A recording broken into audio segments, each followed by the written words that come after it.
that's enough. Alright, so finally on to episode 3 of this still untitled podcast. It might just be the name at this point. Yeah, and you are? Nigel. Happy to be here. I have no monikers that need to be known on this podcast. No, I'm not even name dropping. I was like, you got plenty of usernames out there, but... No. Those are need to know basis only. Fair.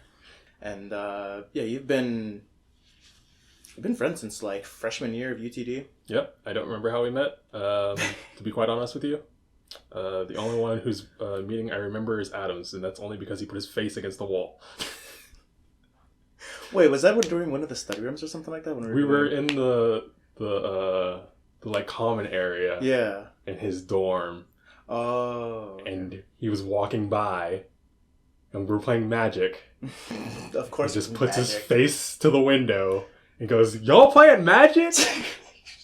You barely hear because of the muffled with the window, but he just runs back around and comes inside.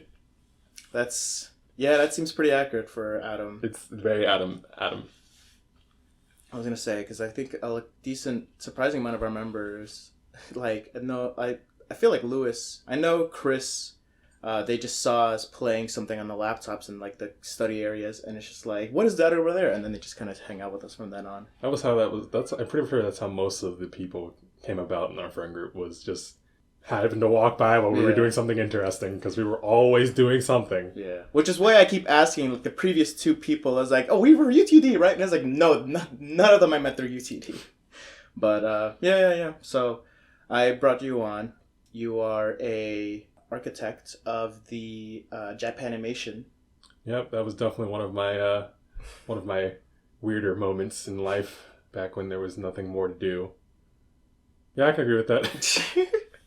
I mean, it's like, I think everybody's gone through an anime phase at some point. Some people are still, I mean, it's not a phase, you can still like it. I just mean, like, everybody's liked it at some point now. Oh yeah, I mean, it's like when you're growing up and you spend most of your time doing nothing, and then all of a sudden somebody brings down something you've never seen before, and you just spend all of your time doing that. That's what anime was like for me, because a friend of mine introduced me to it, and I had no idea what it was.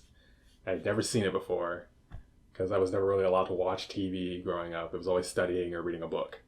And so watching anime was like, oh, first thing I can do that I enjoy that's not exactly doing something that I've always been doing. And so I went deep, and I dove like super, super deep. I got like really into everything. And, at some point it just got to the point where I had watched everything that was worth watching. So now I don't really watch anything anymore. So it's kind of why I asked you specifically for this, because it's like, we have a lot of people that still watch anime within our friend group, but I just, from impressions, I guess, you never really bragged about being like the historian of it, but like, it seems like you've watched almost, like you said, almost everything, and even then it's like, you're the one who's like most knowledgeable about it within everybody. Like, you have the wall scrolls, you have like a couple samurai swords lying around the apartment. That was Cal. So yeah, well, fair. I'll be sure to call Cal out as soon as this podcast is done with. But right. Anime movies, definitely something we can talk about at least. Oh yeah, I mean, like, only if like if we're talking about movies, it's anime movies with me, because I've never been a big fan of just movies in general, and so anime movies never really count as movies because they're usually not that long. They're usually like an hour max, an hour and a half. Yeah, they stay strictly within that hour and a half like time limit. Some might break it, but like for the most part, it's 2 hours. Especially when you go like towards the classics, because like there's so much production value behind those things. They can't be long. Yeah, no, because they've got just too much going on. Exactly, but and also just I never really was into anime. I mean, like, I'd seen a couple of things here and there, and like just Osmosis from Naruto when I was a kid, and like every now and then an anime movie through Redbox when my parents didn't know what it was, but they're like, look at this kids movie, let's watch it. It's like, I think we watched like Ponyo way back in the day. I was like, what the hell is this? Oh yeah, I remember when Ponyo came out, because that was my sister's favorite movie the second we watched it. See, because my dad used to watch anime before I even knew what it was. He had a full box set for Full Metal Alchemist Brotherhood that my mom bought him for his like 30th birthday or something. Old anime head. Oh yeah, because it was like special edition full box set. And then we used to watch like Howl's Moving Castle and Nausicaa, Valley of the Wind all the time.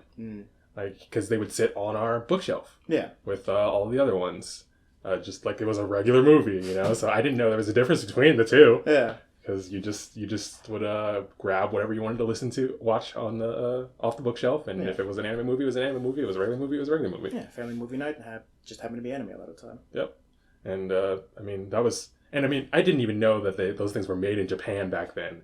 I was just like, hey, it's a movie. Yeah, same thing. Like it's like I didn't understand that. Like the anime is like a whole separate thing. I thought it was just cartoons back when I was a kid. Right. But like, yeah.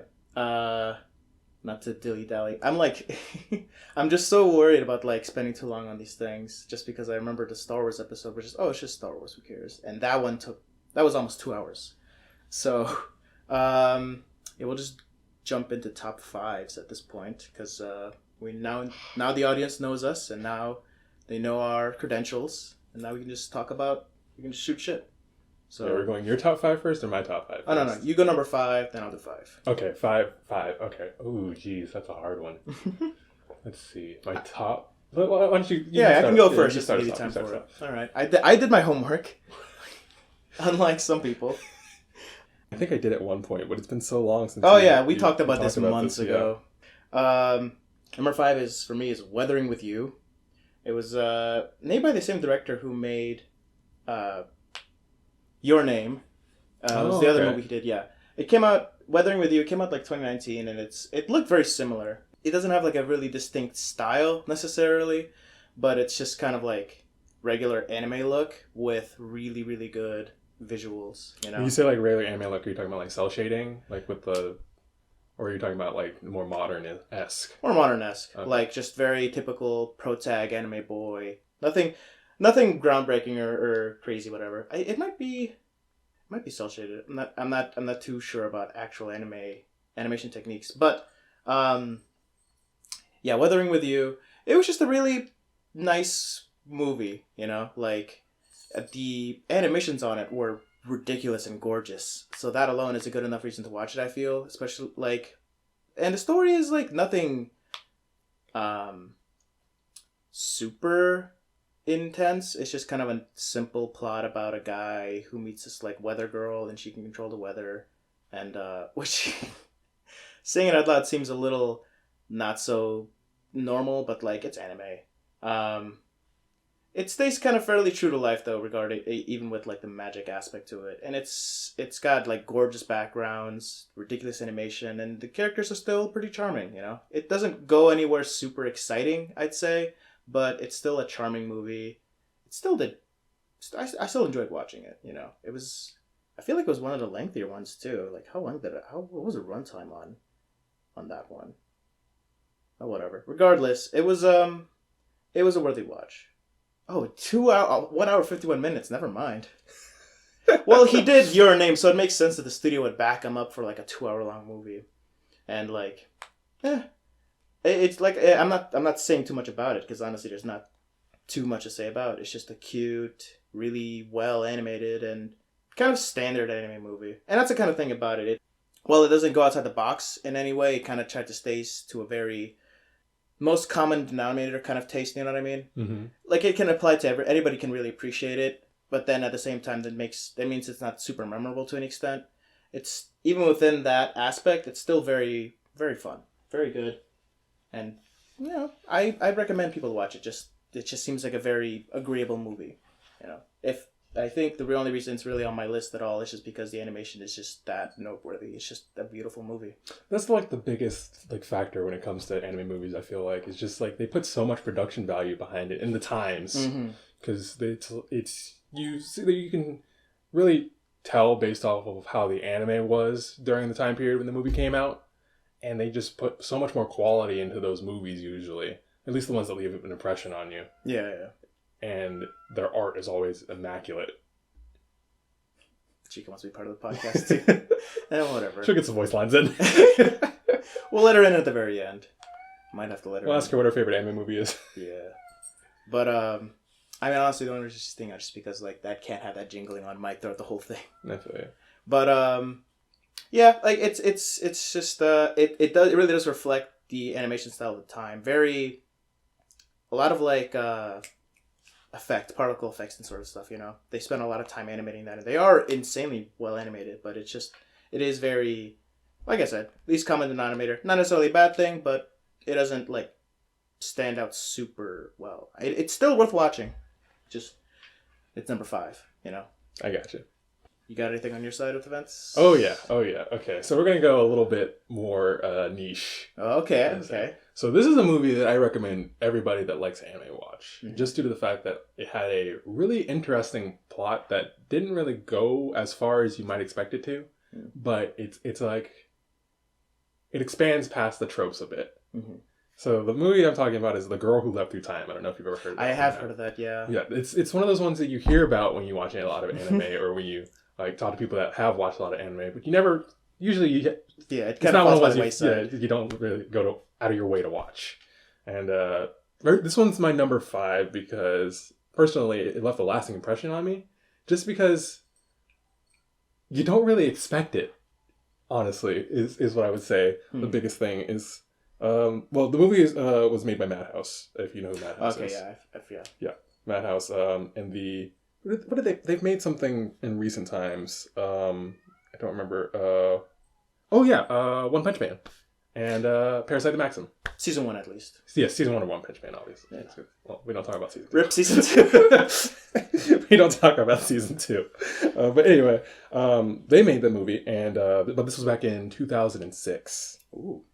It's early Madhouse. Yeah, it's very early. So it's actually like in that in-between period when anime was still kind of weird as far as animation went, where they have like really fluid movements that kind of seem out of place, but at the same time are really weird for animation. Yeah, if you know what I'm talking about. Like when they move their necks or their faces and stuff like that, their whole face moves with it. Yeah, that's what I mean. Like it has one of those animation styles, but the art was noteworthy, and I feel like the story just sort of took you in such a weird place. Because trying to think, should I just give I guess I should give like a light. You can keep spoiler for your spoiler on if you want. I don't think So basically, 13 years old at this point. The title of the movie gives it away because she literally leaps through time. She has to be jumping to go through time, and that was like the whole story of it. And I think the first time she accidentally does it is she's like riding along on a bike or something and gets in an accident, and then she goes back in time or something like that. I can't remember exactly how. It's been a while since I watched the movie, but the whole story around her trying to solve an issue by using her power, but at the same time she's still a teenage girl, just kind of left a lasting impression as far as the movie went. I don't know. It was just one of those weird ones, because you can go with all the generic like Howl's Moving Castle or Poco Rosso or Lupin the Third, and those are masterpieces, obviously. Those are lasting impression movies that you don't forget about ever. Yeah. And but they're also made by the really big studios usually, and so that's obviously why. And I mean, I've got a couple of those on this list, but most of these are going to be ones that people aren't thinking about when you say anime movie. So that one's I would say it's more of an honorable mention, number 5. Okay. It has to be in there just to kind of give variety or give credence to it. Yeah, because I mean, it when I think about anime movies, it's one of the ones I think about. Yeah. Outside of the usual. I gotcha. I think it just reminded what you said about that high school girl thing. It reminded me also that's kind of one of the plot elements of Weathering with You, of she's just this random girl who suddenly becomes a magical weather girl, and they try to profit off of it.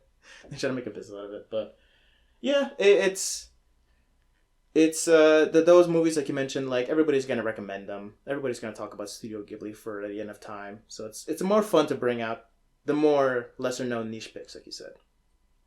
But speaking of the ones everybody always talks about, my number 4. Howl's Moving Castle. Oh. I'm glad I kept it off this list. Well, it's I don't know. I don't know. I feel like there's some sort of hierarchy or tier list to the Howl's Moving Castle movies that's kind of secretly about, because I feel like everybody always talks about Princess Mononoke as the best of. You mean Hayao Miyazaki movies? Miyazaki. What did I say? You said Howl's Moving Castle movies. There's definitely a tier list when it comes to his movies. Yeah. Some of those movies just have banger stories that could go somewhere, you know? Like, not to like overtake your... No, absolutely. But Howl's Moving Castle, for example, wraps up really cleanly. Like, the movie is self-contained. Yeah. And it's a movie that people enjoy because it seems like it takes forever. And it seems like you're watching it for a very long time. Mm-hmm. And I don't actually remember how long the movie is, now that I think about it. But you sit down and you watch Howl's Moving Castle, and it builds the world for you. It gives a whole bunch of character development for pretty much every single one of the characters that it introduces, except for the few like side characters every now and then. But like the shop owner at the beginning of the movie. Yeah, it's or like the other shop girls. It's 2 hours long? Yeah, 1 hour 59. Okay. Wow. Yeah, that explains it. That explains why it feels like a long movie. Because it is a long movie. Yeah, but like there's so much world building in it though, because you start off in this world that kind of is off on its own. And have you ever honorable mention? Have you ever heard of a movie called Steam Boy? I actually haven't. No. Okay, Steam Boy is like kind of it feels like it's in the same universe. Yeah. As far as those movies go, and I mean that's one of my favorite movies to watch that I've seen as well, but it's not on this list. Okay. But shout out. It's got similar animation style and a similar like setting, as far as without the magic element. So when I watched Howl's Moving Castle all those many years ago for the first time, I think I'd seen Steam Boy beforehand, and that's where I drew some connections and stuff like that. But that as far as that movie goes, it just feels it's really nice to see the world that they're trying to encompass. Yeah, I think that's part of why it's number 4 for me, because like I watched this early on. I think this is when it kind of put me on my anime path at the time, because I watched it in high school, very much when I was on my like anti-anime tendencies. But like we watched this in class of all things from like my really nerdy social studies professor, because we didn't have anything better to do, so he just had a MP4 on his laptop saved, and we watched on projector. Really weird circumstances to watch it, but it was really nice. It was because it's just like it takes its time. It doesn't rush into anything, and it just spends a lot of time world building, like just establishing this cute Victorian-esque with lots of like mechanicals and magic, and like it's very well done. It feels like a well lived in world. Right. Like there's obviously more that could be done outside of the movie. Like they could do like a spin-off series just about the magicians before the war and stuff like that. But they don't it's not necessary, you know. Like you're given enough information just inside that. Yeah.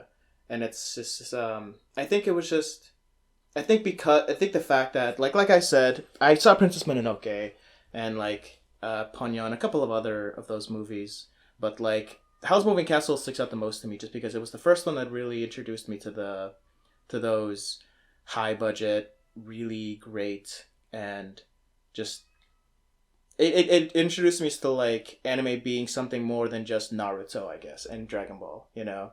Like that's kind of what I just saw up until that point. And it's like here's this cute movie where every frame is a painting, essentially, you know. Like it's, and I like the characters a lot. I love the campfire guy. I never remember his name, but like he's one of my favorite characters in all those things. He's just, I like the concept of just your campfire being alive, and like you can just feed him your scraps, like your eggshells when you're cooking. It's a very cute movie, and it's I mean people still love it. Like it's not like it's low on the tier list, quote unquote. It's just whenever people talk about Miyazaki movies, it's always Mononoke, Spirited Away, Kiki's Delivery Service, you know. Oh, it's been a long time since I've seen that one for sure. Yeah, and I haven't seen most of those. I've seen Mononoke, and like I don't know. I'm sure I'll like those movies, but I doubt that will replace Moving Castle, just because, like I said, it was just kind of like a first time experience and really led me into appreciating these things more. And it was like also I learned recently, late birthday Miyazaki, by the way. That like the castle was CG in that thing, and like they specifically he told them when they were making it to not go for realism, go for mystery, because it's not meant to be like realistic. It's meant to be curious and stuff like that. And they did a great job with it. That castle was really fun looking. Yeah. But like I said, it's number 4 because everybody always talks so much about the Miyazaki movies that I feel like it gets enough praise as it is, but I still love it enough to mention it. Right. I'm gonna go. This is a throwback. I doubt anybody that's listening to this or anybody that's gonna hear about this secondhand has seen this movie. So the movie is called Tales from Earthsea. So it's from the same time period as The Girl Who Left Through Time. It's 2006, but the animation style makes it seem like it's so much older than that. And if you look at the box art for it, it looks like it's from a period older than that. Oh, gee. Yeah. I've actually seen... I think I've seen people talk about that. I recognize that character, at least. Yeah. Is that also Miyazaki? That's his son. Oh, okay. He is also an animator, yeah. Yeah. So Tales from Earthsea is made by Goro Miyazaki. So it's a really interesting movie that, like, I don't really know where to start with it, because the biggest thing I remember from it is just the gigantic mystical presence that the movie has. Like, it makes you think of Lappy Duck Castle in the Sky, you know? Oh, yeah. When as far as like setting goes, and the art is very, very similar. I don't remember if it's made by the same studio or not. But yeah, it's my number 4 because this is one of the movies that I grew up watching as well. Like, because my dad we had this on VHS. Oh, jeez. Yeah, so it was one of those ones that was mixed in with the Disney movies on VHS that we'd watch every now and then whenever wherever me and my siblings were bored. And I just remember, like, this is one of the reasons why I love fantasy so much. Is just this movie specifically, like the magic fights, the dragons, that was amazing, obviously. But I would say the biggest impression was how detailed they were able to make the characters and the models with a so far from real art style. I could say, because like you look at the dragon in the movie and its scales are shimmering and they flicker when he moves and stuff like that, and it's like it's so much detail in that those little frames in that little time. And I mean, I don't really remember what the movie was completely about as far as plot story goes, and I don't want to spoil it for anybody who actually wants to watch it, because I definitely recommend watching it if you haven't seen it before. But if I remember correctly, there's something wrong with the world, and there's a wizard that's trying to figure out how to fix it. And he's going around, traveling around, trying to find the solution. And it's just an amazing following his journey around this world and seeing all these mystical things happening. That sounds really nice, actually. Kind of gives me, like, I don't know, like Sword in the Stone or something like that vibes. I definitely have seen that, like, that dragon and that girl somewhere before. I mean, but that's about it. Like, it's not really something that definitely is not one of the more talked about movies. I'm pretty sure that's like his trademark art style.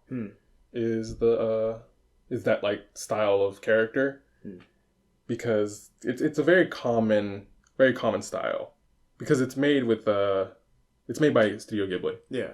So like that the movies made around that time period are all rather similar in animation quality, and I think that's one of the reasons why people love them so much, is the art. Yeah. Ghibli movies all have very charming yet very detailed, when they need to be, animation style that just, it makes them really easy to recommend to people. So, what was the name of that one called again? Tales from Earthsea. All right. Yep. It is a great movie that I definitely need to watch again. All right. Going to number 3 here. I'm going with Paprika. Oh, jeez. This one was recommended to me by my friend Trey way back in the day. I think it was like I can't remember if I was a high school or freshman year, but freshman year UTD rather. It's a weird movie, man. It's like hard to talk about. It's just the setting constant. I mean, they have like it's a really intensely psychedelic and well animated movie, and it's just Gonna have to edit out a lot of dead air on this episode, huh? Movies are hard to talk about. It's not even that. It's just like I don't know. I just don't know where to start. You don't want to spoil anything. I don't. But like the ones that are worth talking about are like so easy to spoil. Yeah. Because their stories are so in depth and so unique.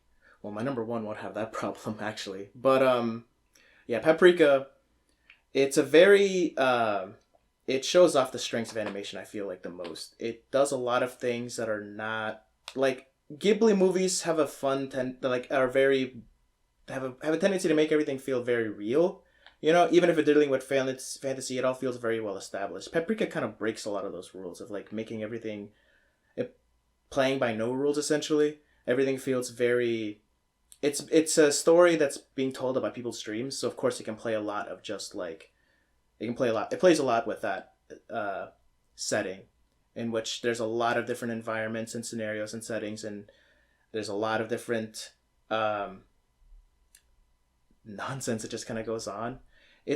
I'm surprised I'm having such a hard time talking about this, but I mean it is. It's just like it's a movie that's married or not married, but like its biggest strength is how intense the animation is for how ridiculous the scenes going on is. Like a lot of like Inception type stuff going on in some moments of just like rooms moving around, gravity changing, a lot of like characters coming out of other characters. Like I'm trying to describe some of the animation because it's just like it's such an important part of why this movie's great.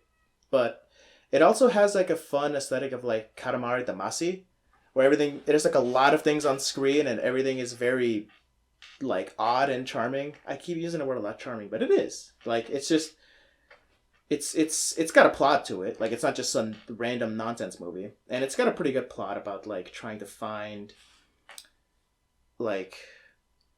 connect like who this killer is between like these sequence of dreams or whatever, and like a dream and detective, and like again hard to delve into it without giving stuff away about it, but it like the story is there. I know I'm talking a lot about how ridiculous the animation is, but like the story is there.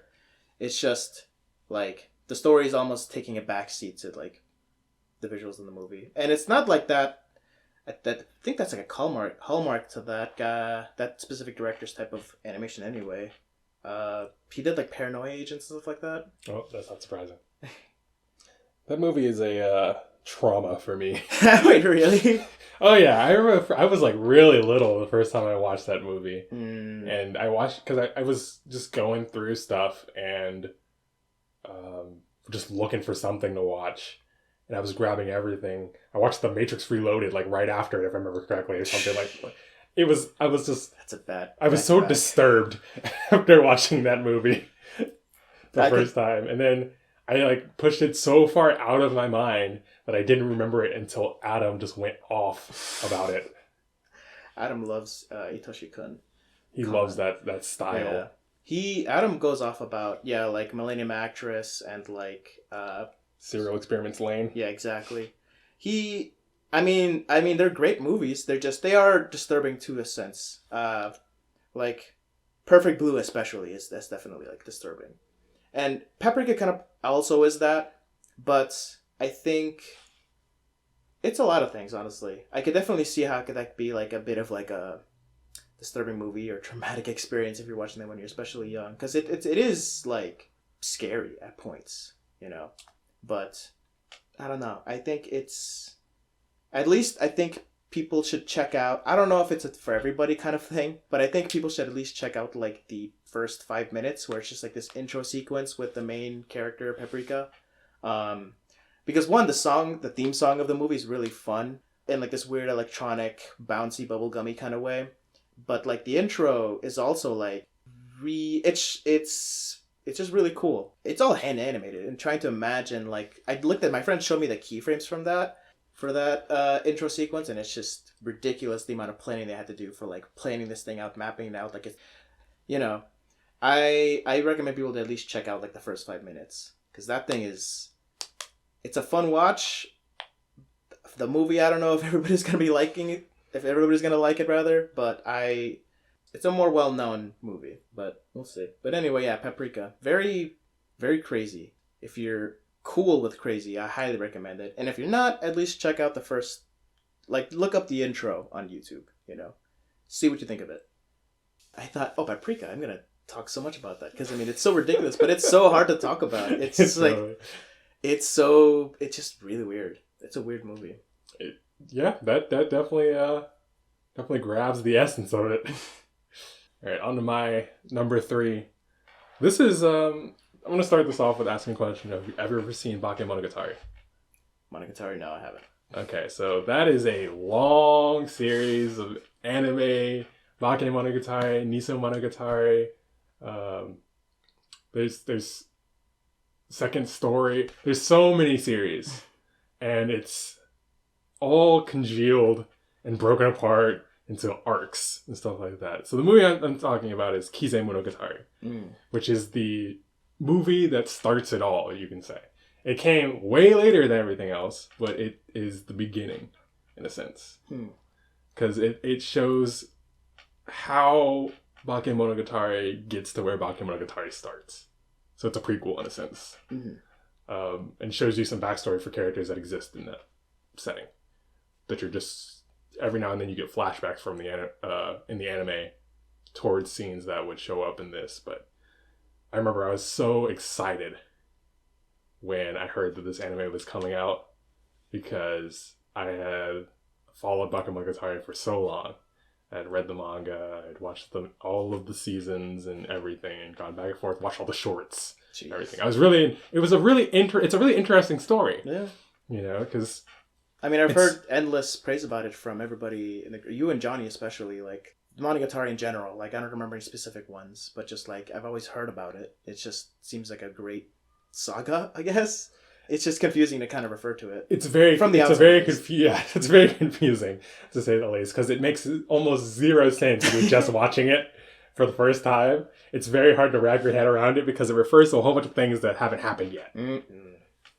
And, but like, I want to say that the biggest draw to the Monogatari series is the camera work. Have you ever seen the shots? I've seen some sakuga from Kizu Monogatari of like the battle scene in the arena, and it's like, that's dynamic. The camera's everywhere. Yeah.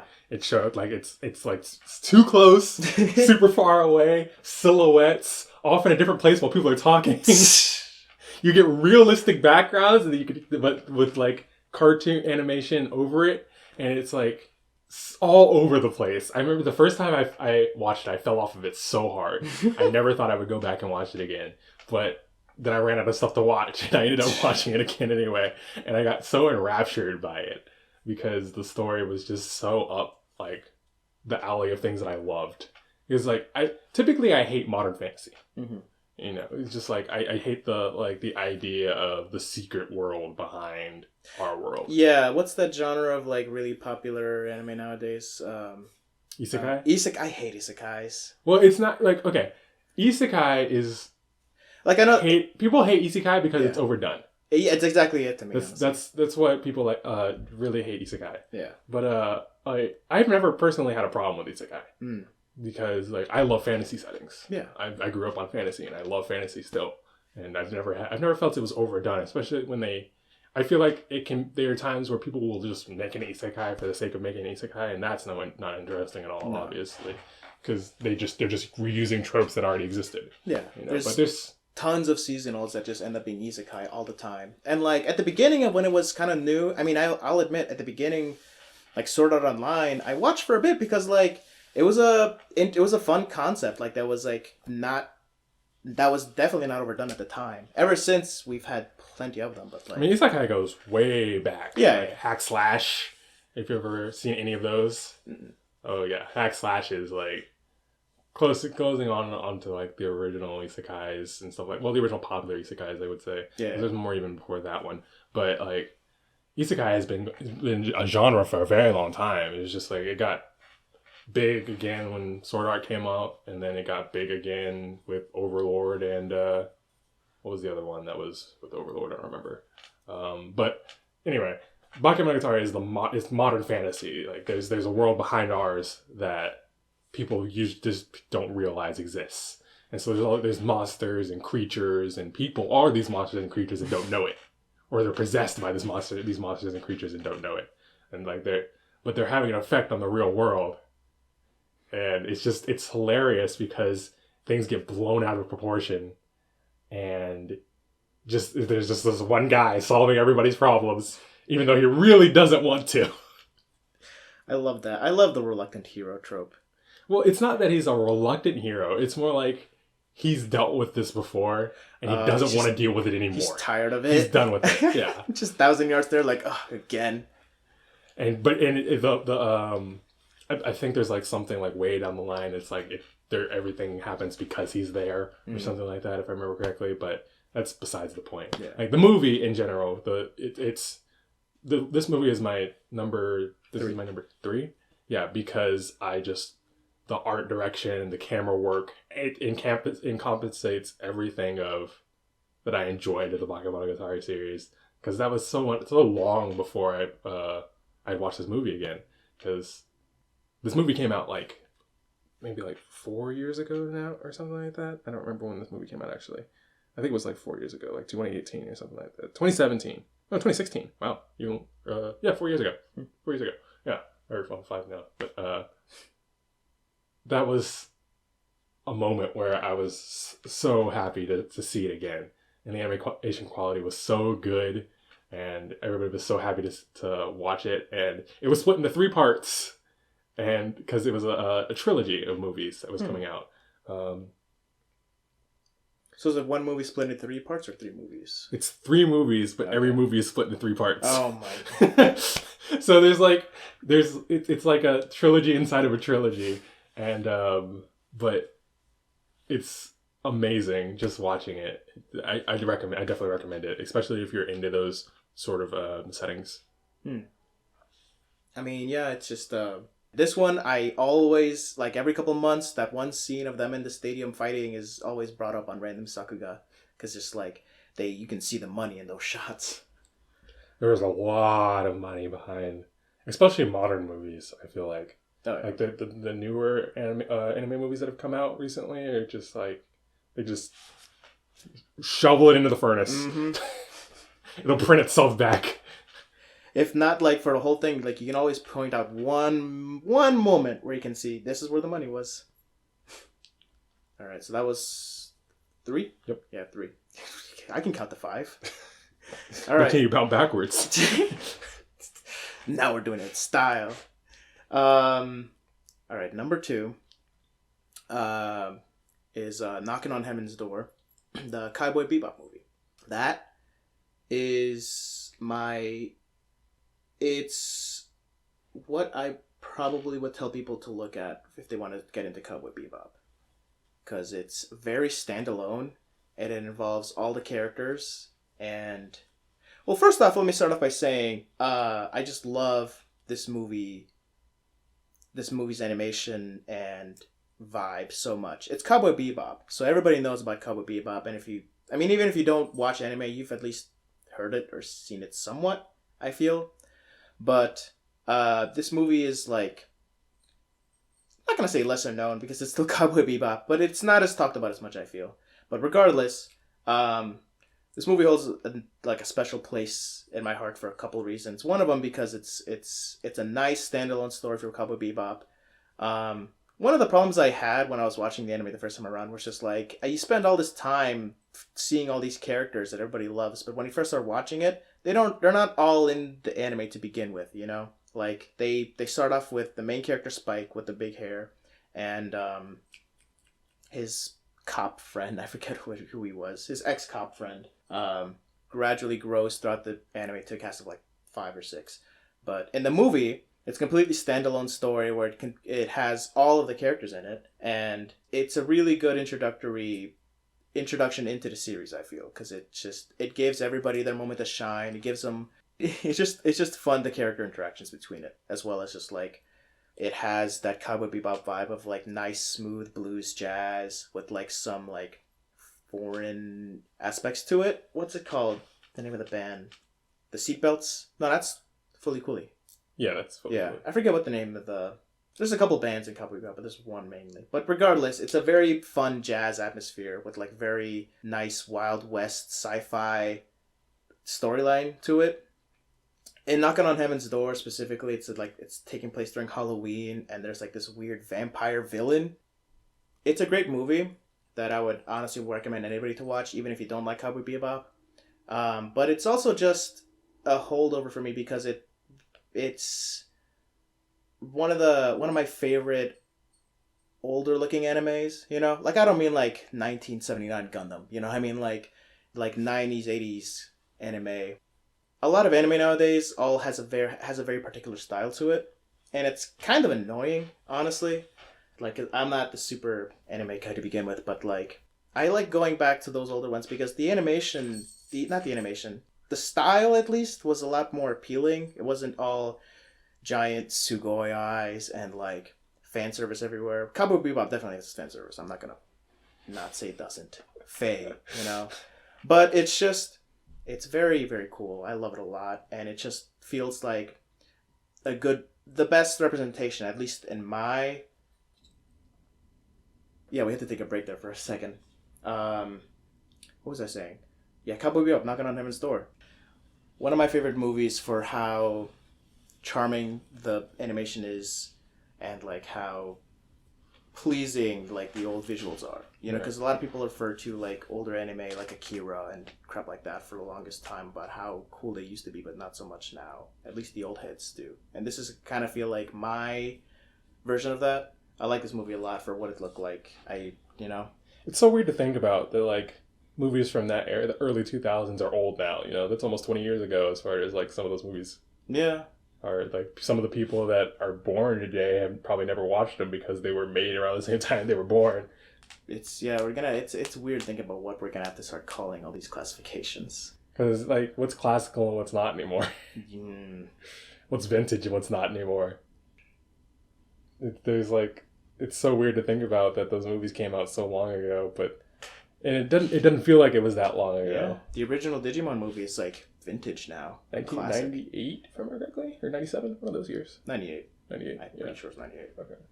Well, that segues nice into my next Really? next one, number 2, Summer Wars. You know Summer Wars? I was gonna put Summer Wars somewhere on my list actually. Yeah, I didn't. Summer Wars is one of my favorite movies of all time, just in general because like. First off, it was one of the movies that made me really like interested in computer science. Really? Yeah, because I've always loved like the idea of being in control of everything just by hitting the keys on a keyboard. You know, like having the ability to stop a detonation by changing a couple lines in a code or something like that. And I mean, like it's such a mystical representation of hacking. You know? Yeah. I just like... If you think about it. It's been a while since I've watched a movie, but like think about it now, it's like, yeah, it really is just like... It's just a hacking movie where like the characters, the Digimon, you know... Well, okay, I forget what they're called, but like... Summer Wars is linked but not linked to Digimon at the same time. That's the weird thing. Yes. Really? Wow. I thought it was just like they wanted to make a Digimon movie, but they couldn't, so they just made that. I don't remember exactly what it is. You'd have to get with Antonio on that one. That's his. Oh yeah. That's his field of study. Top 5 Digimon. But like that was. I remember the first time I watched it like at like 540p on a laptop screen in my bedroom. Oh my god. That's a special experience. Yeah, but like I loved it so much. I've watched it like 3 or 4 times since. And that's a lot for me because I typically don't watch things over again because I have a very, very good memory when it comes to numbers, pictures, and voice lines. So I hate seeing things that I know. I hate watching things that I know the outcome to. So I hate tropes, especially because it's like you know exactly what's going to happen for the rest of the show or whatever. Yeah. And so I typically stay away from things like that. But, you know... anyway, but like one of the reasons like I love Summer Wars is the dude's he's a huge mather, right? Like that's his whole thing. It's just like, and he's trying to impress this girl, and ends up almost nuking himself because of it. But it's like such a funny yet enticing plot device, you know? Yeah. And the way they go about developing the characters and developing the story just kept me intrigued the entire time. And apparently there's a part 2, but I don't think I've ever seen it. So I don't know if I want to watch it, honestly. The way the first movie wrapped up, it felt really nice. Right, exactly. Like, I really enjoyed the way it ended. And, yeah, I mean, like, there's not really much more to say. It's a very short movie, if I remember correctly. It's not that long at all. Yeah, it's a pretty standard movie.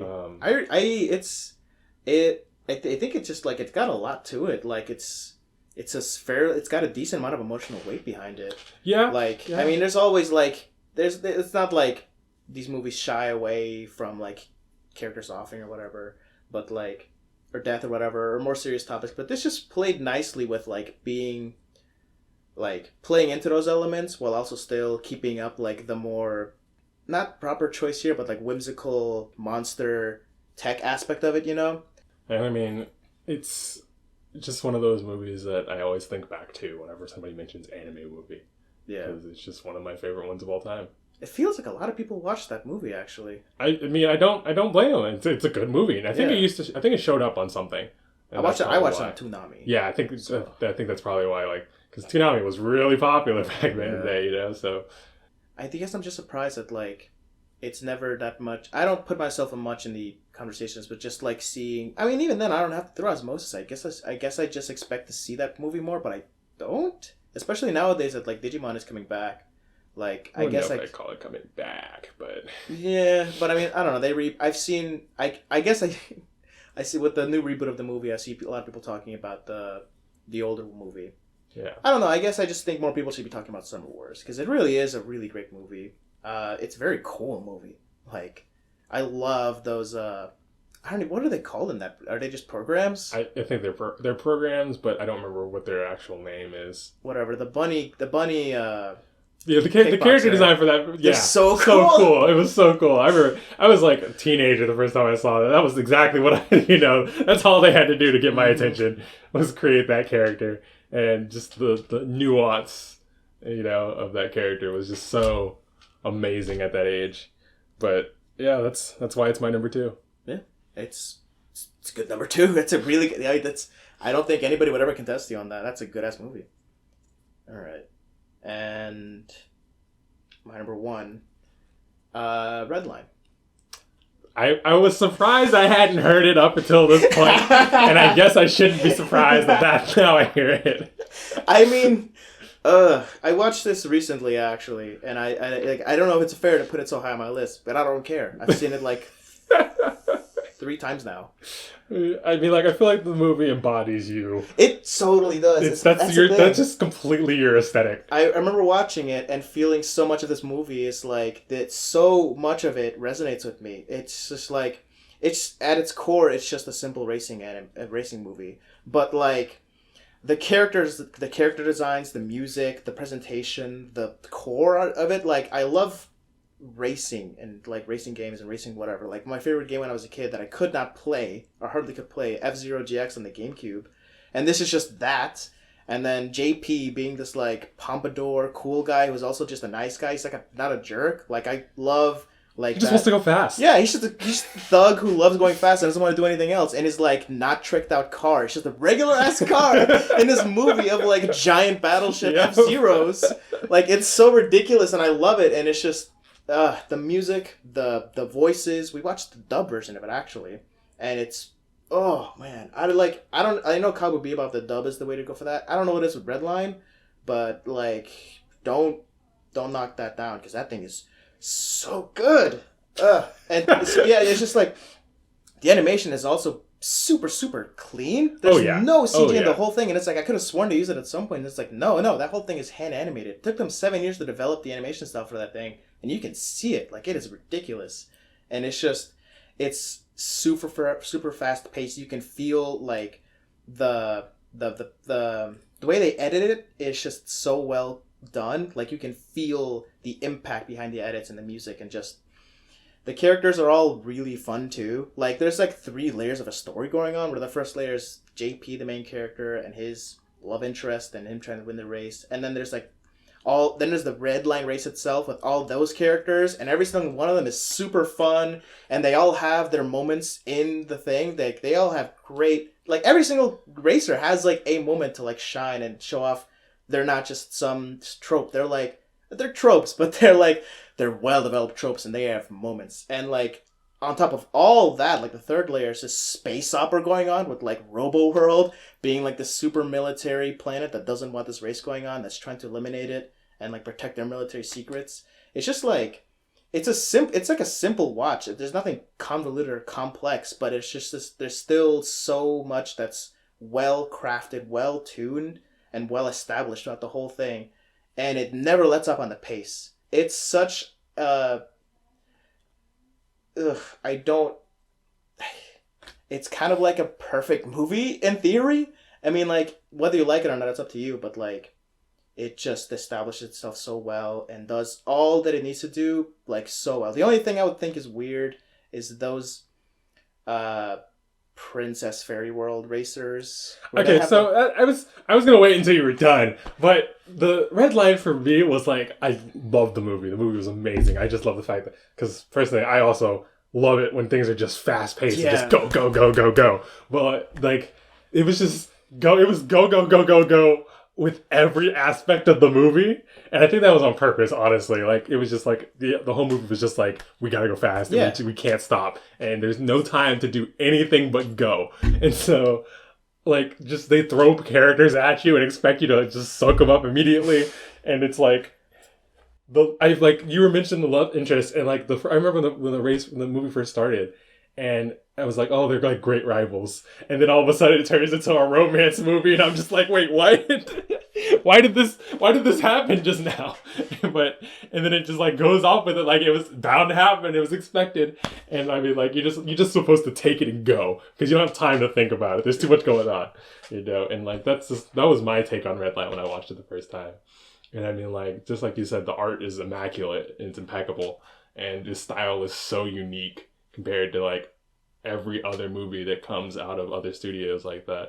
Like they're like when you think about studios that do animation and stuff like that, you know, you think of Studio Ghibli, you think of Trigger, you think of Ufotable. You know, those are like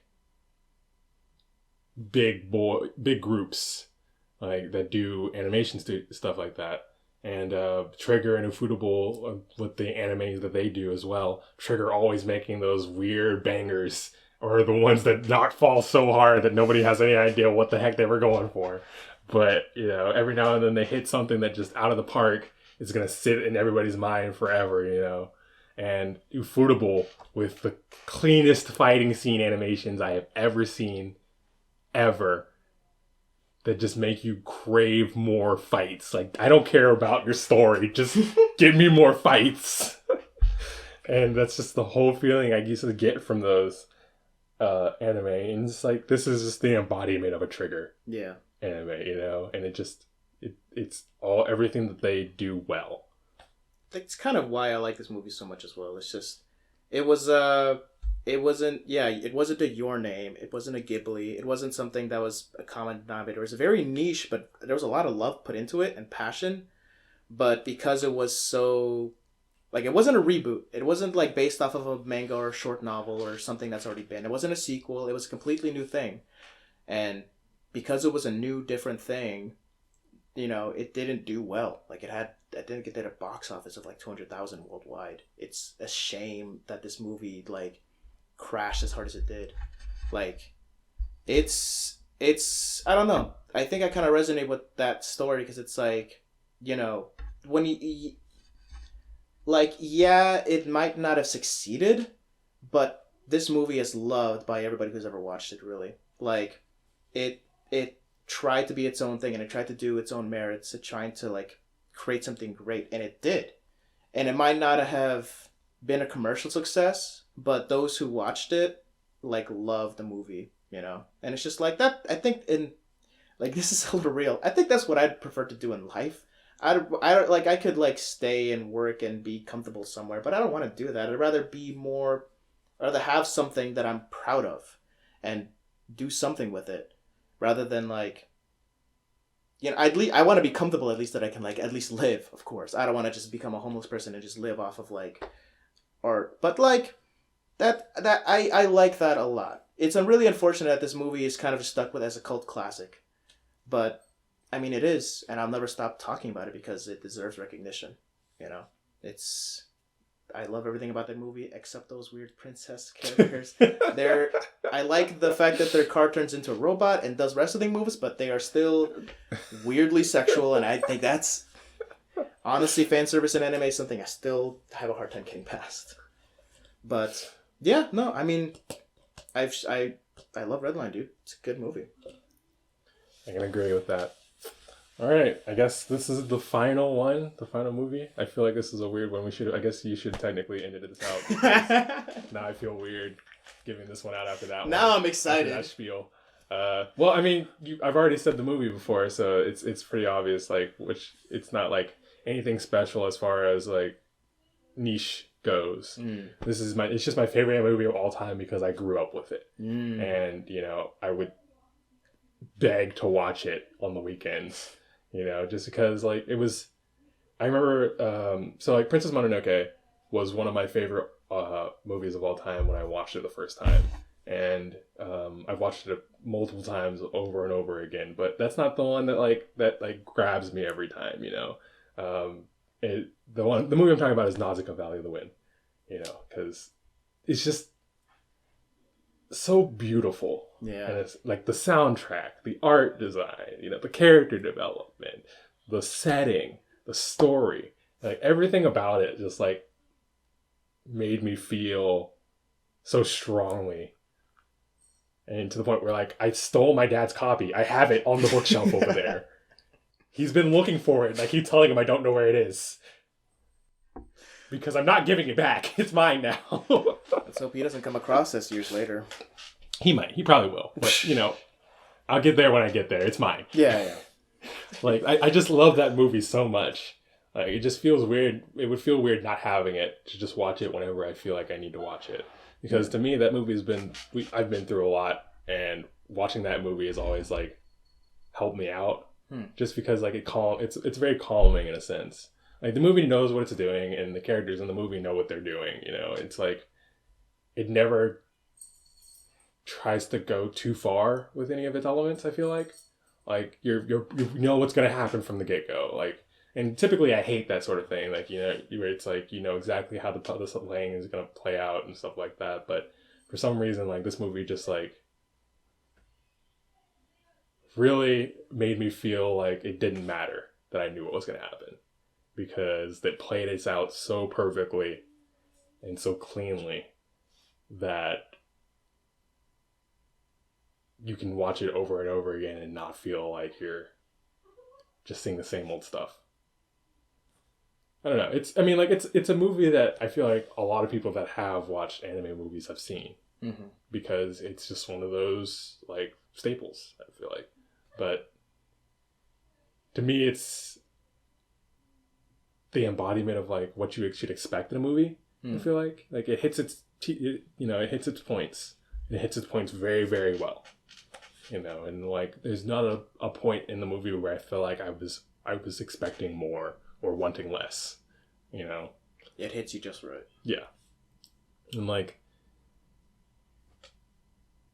I have seen so many anime and I've seen so many movies that like it's super hard to try to remember what you've seen and what you haven't. But no matter like how long it's been since I've seen that movie, because I can't even watch it anymore. I don't have a DVD player. I honestly, I don't remember if I took the actual DVD when I took the box, so I just haven't opened it. So it might just be a shell? It might just be the box. But it's been sitting on my bookshelf for 5 years. Schrodinger's anime. Exactly.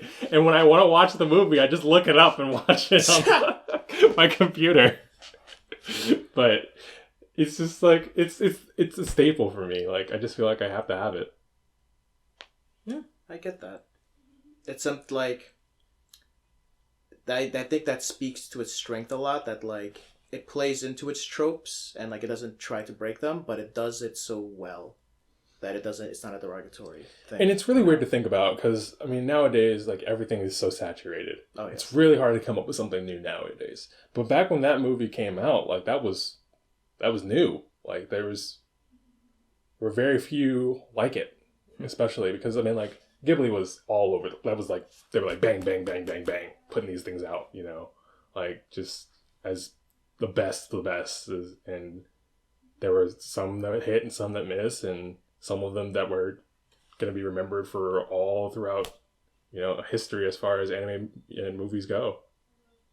So this is just one of those ones that sticks out the most, I feel like. Well, that's a fun contrast, I feel. Ghibli and then the niche. I think that's a pretty good one to end on, honestly. That's a nice heartwarming like relationship you have with that movie. It's the curve down. Yeah, we hit the climax. Yeah, we gotta rest. Yeah, exactly. Resolution. All right. Well, that's pretty shit. I want to do some shout outs really quick for some other like things I didn't put on the list, but like whatever. Akira, because Akira. Obviously. It's the story's not that great. It's fun. It's nonsense. The Nino Kuni movie we watched. Oh yeah, that's super tropey and kind of trash, but like it's still fun. And it's just like yelling at the movie, like, "Come on, dude!" Yeah.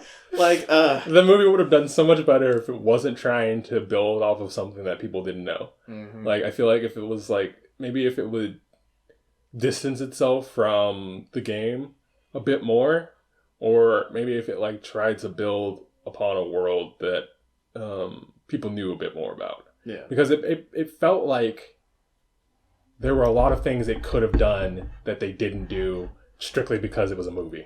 I think it's just because it was a movie about a game they were trying to sell, that they were trying to like show off, look at our world. Yeah, and it felt like there were a lot of plot points where they could have built something there, and it felt so rushed. Yeah.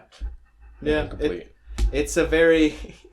I mean, I feel like it was a commercial, and it kind of worked because we started playing that game. Yeah, so, which we still need to finish. Yeah, but like, I don't know. I'm glad we beat a way out. I'm glad we beat a way out first. That was a better game. Oh yeah. But and then Lupin the Third, Bloodspray of Goemon Ishikawa. That's like a weird spin-off story from the Lupin the Third. Lupin the Third series is very fun. They even did like Miyazaki version of it. But this is like a spin-off of like just the samurai guy, and it's really gory and intense. It's just him against this lumberjack with like gold teeth, and it's steel teeth. It's weird and way more dark and gory and violent than most Lupin the Third is, which is very heartwarming and charming and fun. This is a weird movie, but it's so good and it's so intense, and it's not really that great. It's kind of slow, but it still sticks out a lot to me. I remember the first time I ever heard about Lupin the Third, I was looking for things to watch, and I saw a GIF, or I don't even remember what they were called GIFs at that time period, but I saw a clip of the movie where they're driving down the highway in the car, the buggy full of money. Yep. And I was like, I gotta watch this movie. And so I ended up watching that movie, and that's the only Lupin the Third I have ever delved into. Was that the one we watched? We watched the one of Castle Cavalera. I think that might have been it. Was it the one with the princess? And Yeah. That's the only Lupin the Third movie I've ever watched. It's a good one. It is a good one. And that's kind of, I think that's the only one I've also seen. I want to watch more of them. They're fun movies. But, and then I wanted to, really quick, it's getting long, Masaki Yuasa as the director. He did the Devilman Crybaby. Oh, man. But he also did Lou Over the Wall, which is a fun Netflix movie. The Night is Short, Walk On, or whatever.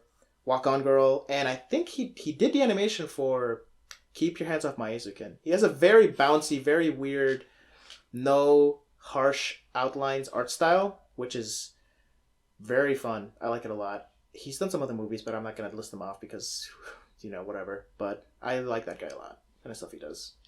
Yeah, and if I was a person who prepared more, I'd probably have it at yeah, I'm kind of surprised you didn't, honestly. Well, okay, so like... But then again, it's been a long time. When it comes to anime and movies and things like that, I typically prefer to, like, when people ask me for recommendations, I don't like to research. I like to just give them what comes off the top of my head. Because it's like, you want to give them something that's lasting, something that left an impression. Yeah. You don't want to just throw things at them because you got things off the internet or something like that. Yeah. Like, I have a list. I keep a list of everything that I have watched. It's very long. It's like thousands long, if I remember correctly. But or at least 1,000 long. But it's a lot of stuff, a lot of movies, a lot of anime, and it's like not everything on there is a masterpiece, and not everything on there is honorable mention. But like some of them are bangers, and the ones that are bangers you remember. Yeah, that's kind of why I liked. That's kind of the point of this podcast in general. Like, I'm not trying to do, like, I'm not trying necessarily to do, like, top 5 because I'm genuinely interested in it. It's just, like, a fun way to, like, for people to... It's just a way to give people a format to talk about things they like. Give people something to latch onto, you know? I got you. If you ever do one of these about video games, you have to do a group one. You know that, right? I have no idea how I'm going to tackle that topic, honestly. That's going to be so hard. You'll have to do a group one. You'll have to do a group one. There's so many, like... Because that's what our friend group is, like, comprised. It's games. That's it. It's board games, video games, card games. It's games. That's going to be a nightmare. That'll be fun, though. But until that day comes... I mean, you don't have anything to plug, obviously, so... I don't plug. Yeah, all right. Find them when you can, I guess, if he deigns. Look for me in a couple of years when my video game comes out. Oh, shit, don't talk about that.